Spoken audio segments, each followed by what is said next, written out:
Hello and welcome back to our situation report toolkit. This one's really based around that single jurisdiction, and we'll talk about how that interacts with the multi-jurisdiction one in another video. But as a reminder, this is similar to all of our other We Prepare tools, with the bright green being the data entry and then the other colors being various other things that will help you kind of work through this. So to walk you through kind of the single jurisdiction, as a reminder, all the instructions are in here as well.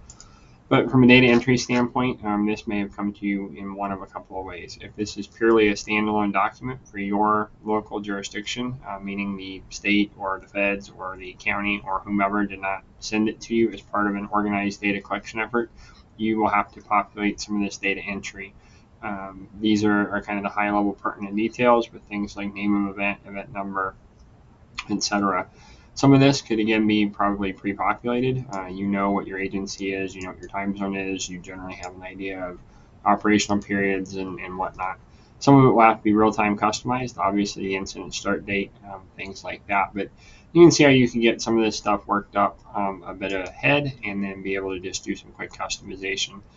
If that's the case, and again, you're using it locally, you could change the colors to remind you which ones need to be highlighted. In this case, all the blue ones, and most all of our tools are the ones that you can type into. We also include little comments in case you forget what's happening or what we're looking for in different places. So as you go through, again, populate your logos. If you have standing objectives, you can put those in here. Some of this, again, can be ready to go, pre-populated, as well as some of these. Now we get to the real kind of incident work. So just like with any of these things, if you don't remember and you click on these little drop downs, it pops out what is going on with the lifelines. And so you can kind of look through here and figure out, well, I think this one is red. I'll say that one's red. This one's yellow. That one's yellow. And we'll say communications, transportation. These three are green. They were not impacted, right? And again, this all very much depends on your situation. We add in what's going on. So the bad thing happened and we responded. Ongoing efforts are underway, etc. Right? With any of the places that have images, we just go to insert image in cells. And then again, you can search through a variety of things. You can upload if you've got something there. You can grab a picture from your camera if need be. If you're utilizing Google Photos where your cell phone links in, they show up right here.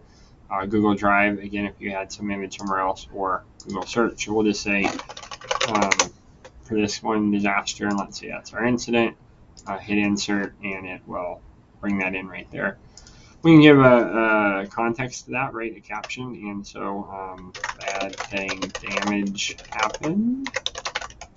And then what are we doing at the EOC? Kind of a 30,000 foot. Establishing priorities and tempo.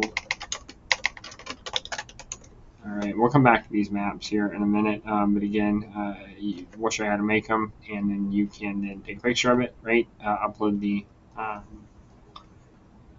image there, right? These are the base maps. And then if you have a final map, same idea with the insert, and you can see these pop up. But again, it's just insert image in cells, right? And then select your map. And we'll show you in another video how to potentially create some quick maps, or if you have a GIS person, grab a JPEG or something similar, some kind of photo format, and you can just paste those right in, not paste, but insert those right there.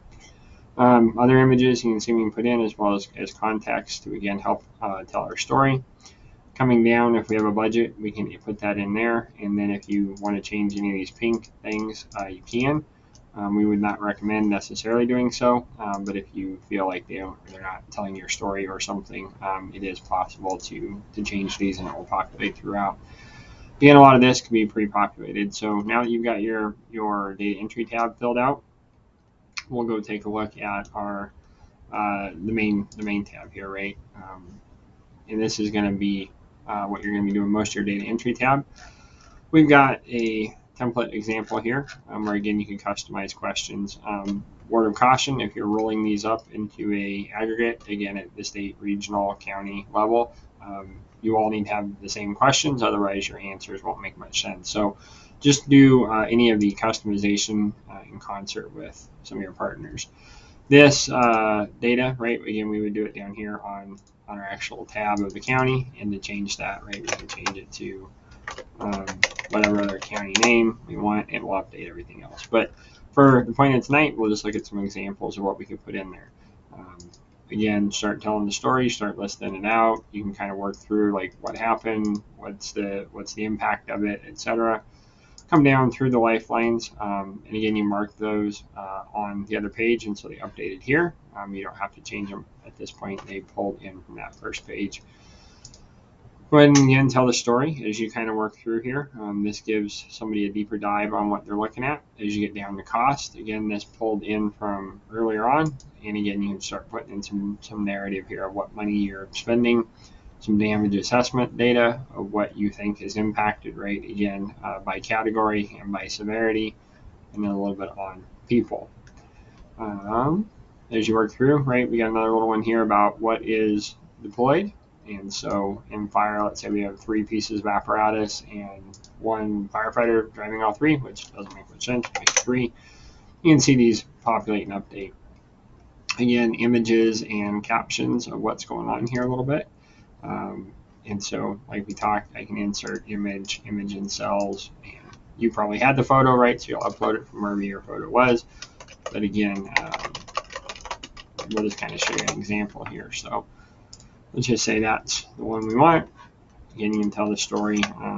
Wind damage from hurricane at 12:15 on 8:31 near any town USA on Highway 7 North.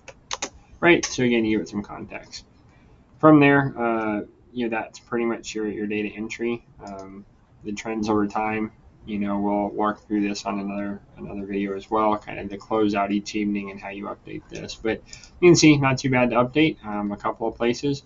And again, if you're in concert with another jurisdiction, right, a higher headquarters or something, chances are this data entry tab will be all filled out for you, and you'll just really need to work on this particular one. From there, everything else kind of works the same